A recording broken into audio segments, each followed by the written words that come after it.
The city of Lisbon has a poet whose very name crosses streets and neighbourhoods. He moved house frequently, worked as a translator in different offices, and discussed art, literature and politics in the capital's cafes throughout the first decades of the 20th century. His verses recreate and literally inhabit Lisbon. Many people know his poems by heart. He is read and translated all over the world. This poet's name is Fernando Pessoa. Even though he died before turning 50, he lived many different lives. Pessoa nasceu em Lisboa em 1888. O seu pai morreu quando era muito pequeno e a mãe veio a casar uma segunda vez com um homem que era então cônsul em Durban, antiga colónia britânica, hoje cidade na África do Sul. Aí Pessoa teve contacto com a língua inglesa, com a literatura de língua inglesa. Foi também aí que nasceram os seus meios-irmãos.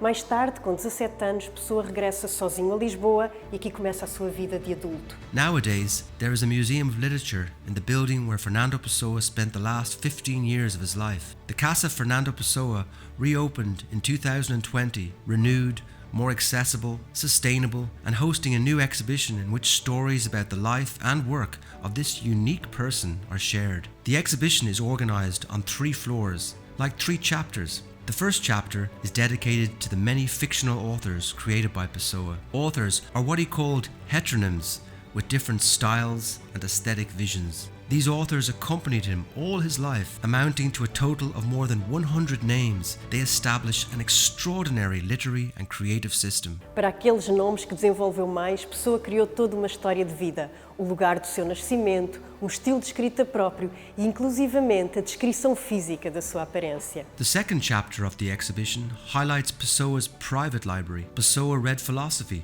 mathematics, history, on the occult and various other subjects. Alongside literature, he had a habit of writing and jotting down notes in the books and marking passages.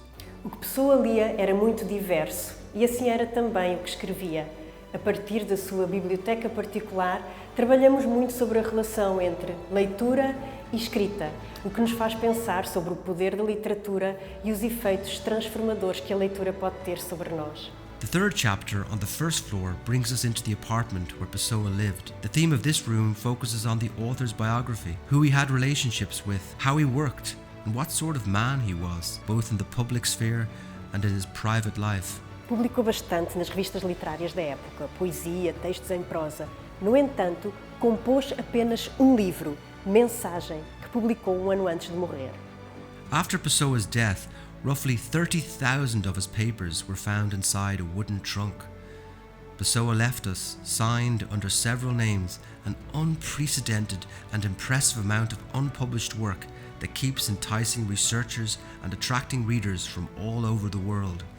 At the Casa Fernando Pessoa, we strive to respond attentively and inclusively to the different needs and interests of those who come to visit us. Gostaríamos muito que a visita à Casa de Fernando Pessoa permanecesse na memória dos visitantes, mesmo depois de saírem, que fosse motivo de boas conversas, de partilha das histórias que aqui conheceram. E esta viagem pode continuar ao longo das muitas páginas que Pessoa nos deixou. Receiving and welcoming a greater diversity of visitors is the daily work and joy of all the team at the museum. So come visit us and feel at home.